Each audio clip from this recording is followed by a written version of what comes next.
So, thanks everyone and being present for this presentation.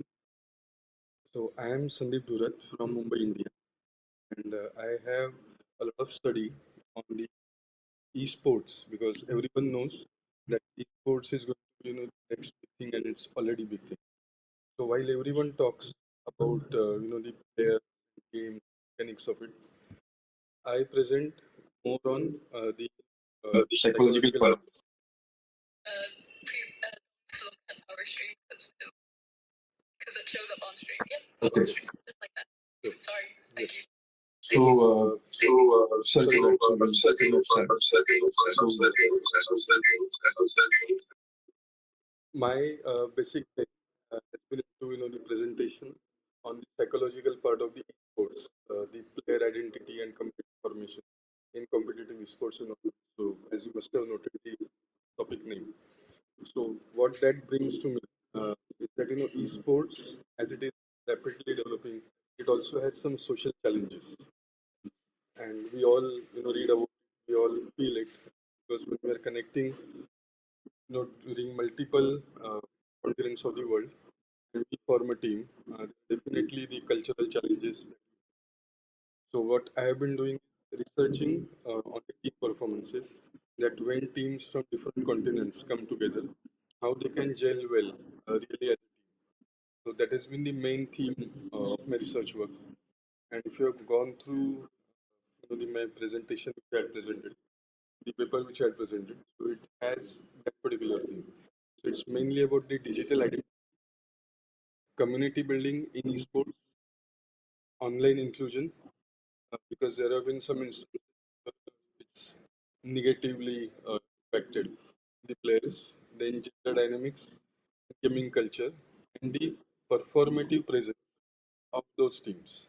So that is what has been the theme for this particular paper. And I would also like to add that I have filed a patent at the UK IPO for adaptive wellness engine. So this particular patented technology is giving a good framework, and it's not in how I understand, else understands, because we bring a lot of different perceptions. We are not set to think in a similar manner. What does that is we have a framework which is adaptive wellness engine, and that particular patent which I will talk in the later part of this presentation. So first, when we come to background and context of this particular the problem statement that I experienced was that competitive gaming environments presented unique social challenges. The players have a lot of pressure on them. Players must navigate hierarchies defined by rank, role specialization, and in-game achievements while engaging in cross-cultural interaction with global communities. So this is what I explained at the start of this seminar, that they have a lot of pressure for their performance, but also gelling well with other teams. There have been some reports of marginalization and exclusion, from some gender players which have been dominant. So we are trying to kind of understand that, make a uniform platform, and this is really different and which is really needed for the esports industry to thrive. The three research questions which you can see on screen: how do players construct and express their identities to competitive gameplay and performance? This is very important. Then, what role do external platforms play in fostering social belonging and community interaction? Then, what forms of exclusion and toxicity affect players? And how do these experiences influence their participation in sports communities? I'm very sure that those who are attending this seminar must have experienced the problem statement 3, that performance of their colleague or teammate who is from different country or different continent would have not been as far as it should have been. So that brings us to the significance of this study. So why we are doing this? So by investigating identity and community dynamics in esports, this study contributes to ongoing discussions in digital sociology. Now, this term you will not hear quite often as the social impact thing, so which I use more of digital sociology. through that we study and then the media research. So this is the significance of this study. And these things really quantify for esports organizations, platform developers, community moderators who aim to create more inclusive, supporting gaming environment. Because I have gone through gaming 96. So some games which I but you'd understand those used to be the early battle games, and I was very pro in that. So I have been into this for as a user and then as a researcher for 9 years, and that's quite a significant time. We understand from both the sides, as a player and from the companies, because we know that companies invest a lot of money, a lot of efforts, and the team's success depends on how the games play in the market. So this particular study and the adaptive wellness engine definitely acts as an input while designing games. I have kept this structure of this paper really simple, so we won't get much into that. So let's come directly onto the online identity formation. So it's shaped by performance, then we have anonymity, and then social recognition. So gamers, as you see, even on Discord, no one posts their real photo, they post their avatars. But if you see my account, I posted my real photo because I want to be being identified by my personal photograph. So in-game achievements and rank systems while negotiating relationship with others. So here individually is also going through the relationship formation among his team and the players, which may be in his own country or other countries. So the theories of social capital and performative performance present suggests identity is both individually curated and socially reinforced. So that's his own identity and the gaming identity. Then we come to community and platform related interaction. So we have these platforms which allows users to interact through live streams as we are doing now. So on this particular ERNC 2025, we have attendees from the global world and we have it from all the continents. So that is how the similar environment is in the gaming. Then you have chat functions and shared contents. So it definitely encourages the social bonding, collaborative learning, and peer mentorship. So what my research does, using the same platform, use it positively because we all know platforms are used for negative things. We all have gone through that, and we see someone else going through that. Feels nice to read, but it's actually bad on the person. So that's why these particular platforms need to use more positive. The reach and the strength of these platforms can really revolutionize the overall gaming sports industry. Then you have inclusion and exclusion in gaming community. So while researching this particular thing, this interesting fact came to the surface was that there is a marginalization in some sports, which highlights the challenges faced by a category of participants, and also it uh, works when some participant is from some particular regional area in the world. So that is what is the fact. We all say that it's nothing, but it is there. And now through this adaptive wellness engine, we are empowering those who experience this to overcome this, be positive. Because ultimately in sports, what matters is your performance. And there are deterrents, these negative things which every, some category will face. Not be a hurdle facing.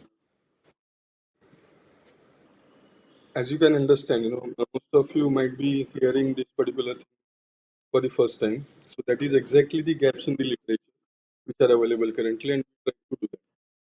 So how the research was done. So we really had some interviews from the capture of complexities to identify the player and how they form. So community formation was very important. And this particular role of this adaptive wellness engine patent. So I feel whenever you are doing something, like what I did. It is research that I formalized by applying for a patent, because then world listens to it. Otherwise, if I say, I have study and I have this, experience, people are like, okay, don't take it seriously. But when you say that I have filed a patent, everyone is alert, and so that's how it has been the impact that this paper could. So the main thing was data analysis. So there are certain frameworks which are used to code data, then identify patterns and develop things. Uh, Current time is very limited to kind of go through and explain that. But definitely, if anyone is interested, I'll be able to present. So ethical considerations was obtained. Participants were fully informed for study aims, procedures, and their rights. So this particular point, I would also like to add for the esports community that whenever you have you know games being designed, so this particular thing which we observed earlier, the community formation and what are the negative things which may come into play. So that particular thing embedded into the game design, then by the moderators, carefully and particularly addressing that will help this esports go places. And there are many people I know. Study presented a you know bright and also an opportunity that there are certain group of democracies, the demographics I would say, they are not into sports because they have heard some negative. So this particular thing has to be addressed, and demographic of users who want to be into esports should be able to be converted into regular users of esports. That is one area I think the companies should definitely go and act about it. So the results were really interesting. This is the results side. So people, the players, often define their sense of self in terms of rank, role, and competitive achievement. High-ranking players were more likely to mentor others, reinforcing hierarchies that both empowered and alienated participants. So what this means is a very interesting paragraph. So when a player starts, he's at an individual level, and they are very highly competitive usually, as we all know. So they sense of self in terms of rank, role, and competitive achievement, what they have. But when it comes to the collaboration or team formation, that is where our study helps in how they should convert their individual sense of victory to the team. Because what we observed, and it was a very interesting observation, that we allowed the players to be themselves. Because many studies and many researches, we all know that it kind of creates a psychology that player wants to be the best. Suppose if you are given a survey and you are asked, if you are a good citizen, or the answers that you will take will be from the mentality that I am a good citizen. That will not be a real presentation of who you really are. So our study really captured who the players were actually, not the fabricated identity. So we were able to convert the individual sense of achievement, competitiveness to the team performance, how they will inculcate particular thing in the team so that the team benefits by achieving success. So the interesting part was that there were many players who were great players, but they were not able to combine or collaborate with the team members because they were reinforcing hierarchies that leader, I am the mentor, and the response that they were getting was not particularly positive because the others felt underachievers. So we were able to do that. So there was a participant I haven't named, obviously. So I only feel confident when I am climbing the ranks. It's not about fun anymore. It's about proving that I belong here. Then you have the performance related belonging. So outside the game, there are servers and that offered space for support, humor, and strategy sharing. So players, they form the micro communities where mutual encouragement and collaboration were central. So I come from India, and we also believe esports, and also in esports the cricket as a game. So you understand cricket, and you have to uh, win by scoring more runs than the earlier team did. So there, my encouragement line has always been, whatever runs, the quantum of runs the first team can make, we have to just make plus one. That's the thing, and that motivates like anything, because suddenly they see that target as a less target plus one. Because if they could achieve, we can achieve also. So this is how what I believe in, even in Discord while we are testing the mic now, webcam. It really offers a good combination of a platform and how to use it for mutual encouragement and collaboration, the team. And then when we have the exclusionary behaviors, so the adaptive wellness engine really takes care of that. So this is the more of the discussion of that. So this study basically confirmed that competitive success plays a central role in how players construct their identity. So competitive success, as a team, also helps the players to build their identities. It echoes their prior work in performative presence. But however, reliance on rank-based validation can exclude newer or less skilled players, reinforcing social stratification. So this is a very strong particular finding that we had from this study, and we have to work on that. Then external platforms are both facilitators and barriers. There are servers who provide spaces for informal learning and camaraderie. And then these spaces are shaped by dominant language, access, modern practice that influence inclusivity.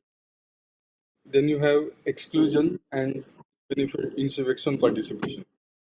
So this is what I touched upon earlier part of this, which we are really working to have that converted into positive.